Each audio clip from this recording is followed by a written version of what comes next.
My dad's food. Yeah, dude, he made homemade chicken noodle soup, dude. Like a corn on the cob on this is like potatoes and some, what is this stuff? It's like a pasta. What is that? Filois. That's what it's called. It's like a little pasta.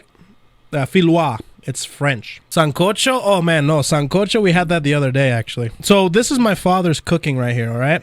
He's a professional chef, if you guys don't know. So I live with a professional chef.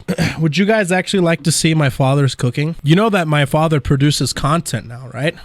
Food content. Let's look at my father's stuff. Just to let you know as well, my father's primarily on Facebook. That's where he posts most of his stuff. But he also has a YouTube account as well. Maybe I'll have my father look at Hachima's cooking too. That'd be pretty fun. This is my father's account on Facebook. So he's cooked a lot of Caribbean food, and recently, this is what he posted yesterday. He made barriguitas de vieja.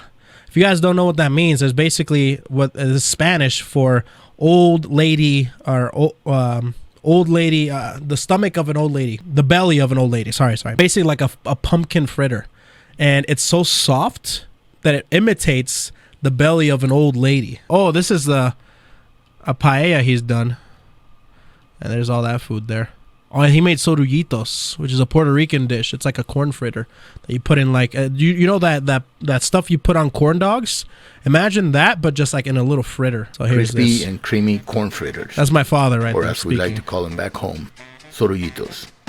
This is They're made with corn and cheese. Yeah, he basically shows you how to step by step. Here of the corn ready. Look at that. Then you basically roll it up. Now let's roll our sorullitos into those things right there, and then you fry them. Very passionate about it. Look at how good they look. Some of them are purists, and they don't like to do anything different. I like to do my recipes, and I like to create. It's good. It's good, huh? My sexy voice. So yeah. Let me see. Let's see some other stuff. He made sancocho too. Oh, sweet, speaking of sancocho, savory, look at his sancocho. Feet or patitas de cerdo. He put in pig's feet in there. Dude, it was so freaking good. I ate that. I ate so well that night. And he shows you how to do it. 2-3 minutes. Right here, how he cooks it and everything. And look at the final product. I remember look at all that. It's like a bunch of viandas. So sancocho is like a stew that you eat primarily when it's cold outside. It's best eaten when cold outside. It has a bunch of viandas, which is a bunch of root vegetables, and there's 5 of them. There is yuca, there's malanga, batata, yautía, and what was the 5th one? Anyways, I forget now. But it's basically all those in that. And you put in the stew and you put meat in it, mostly chicken and beef. But some people, this is his recipe. He put in pig's feet. This is a variation. He's done traditional ones too. And then you put in the stew. It's like a thick broth. And you put a little bit of rice. And this is a chicharrones de pollo. Ooh. Oh, he made homemade wontons too. Look at that. Oh, homemade dumplings. Dude, that was a good night, bro. He made homemade soup dumplings. Homemade. Bro. That was delicious. He made that himself. Have you ever made homemade soup dumplings? Dude, he made the dough himself, and we have like a bunch of steamers. You know, the ones that you stack them on top of like the boiling water, and you cook and you steam the dumplings. We also have lots of ramen bowls. He makes ramen constantly too. We love noodles and we love dumplings. He made pot stickers in mondu, and dumplings, mondu, and gyoza. And it's basically all dumplings. So gyoza is Japanese, dumplings is Chinese, and mondu is Korean. So it's really nice. So yeah, my father made all those, and we cooked them. I don't know if he made a video on that. I don't think he did. Oh, is this when he made the katsu? Bro. He also made a katsu chicken. Crispy, airy, and tender tonkatsu. Dude, he made tonkatsu. Sometimes we call it empanadas in Latin countries.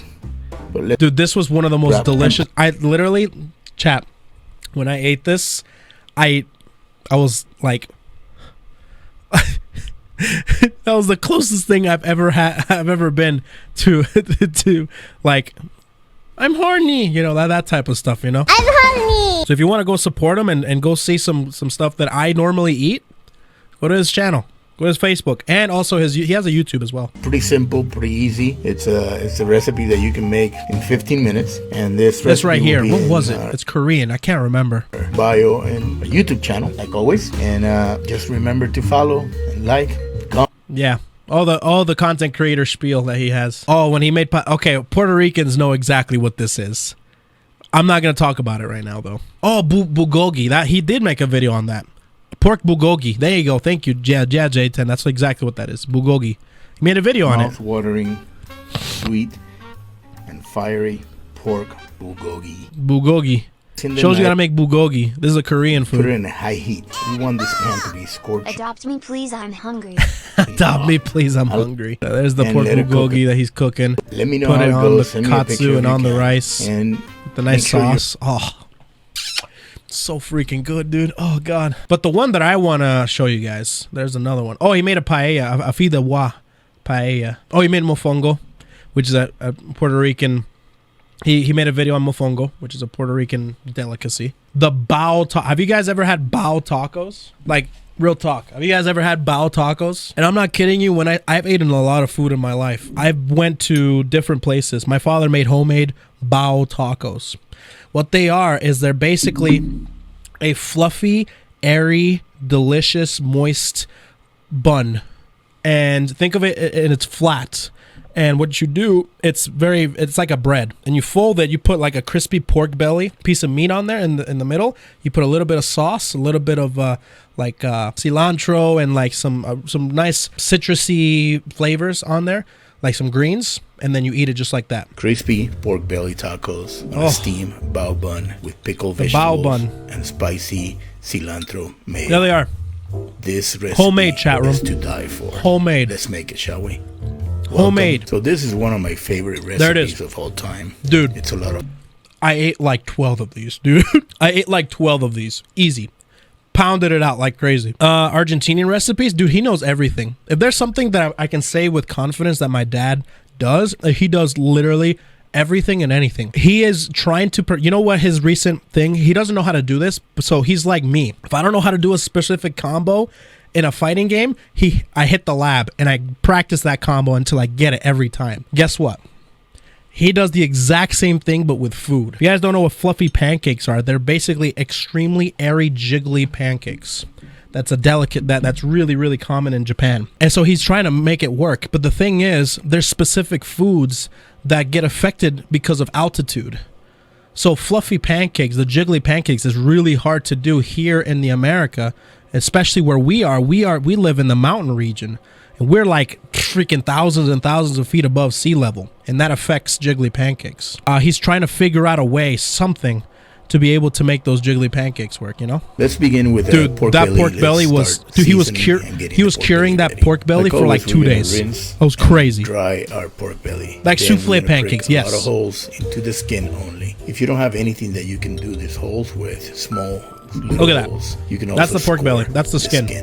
Then we're gonna salt the skin. Salt the skin and place it on the refrigerator from 2 hours all the way to the next day. We're gonna pull it out of the refrigerator and take away all the excess salt that we have on the skin. Now we're just gonna season the bottom, the meat side. That's the pork belly. All right. Look at that. The good part. Let's start with our liquid mixture. We are gonna start with 1 and a so he shows you how to make the bao water. tacos. We want something. Oh yeah, and then pickled vegetables. That's what he did. We're gonna slice them thin. We're gonna slice them like a mashed carrots, and then we're gonna do onions, the same red onions. with, here's the pork belly. It just came out of the oven. Up to 450 degrees and put it back in the oven for about 20 minutes until the skin is nice and crispy and very toasted. Look at that freaking. So let's work on our spicy cilantro mayo. Okay, so it's a cilantro mayo, dude. This sauce was.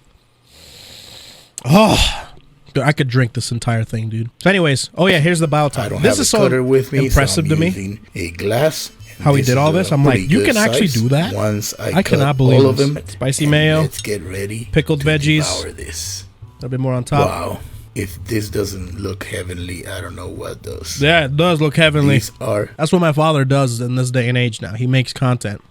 So he does a whole bunch of stuff, and he's pumping it out, dude. If you guys want to go follow him, I recommend you guys do it. And I think he has he does stuff with TikTok and stuff with YouTube as well. I might actually get him to watch Hachama. I'm not gonna lie. I might actually get him to watch Hachama. I think that'd be so funny. I'm glad that I have some food. While I was watching, I would have died.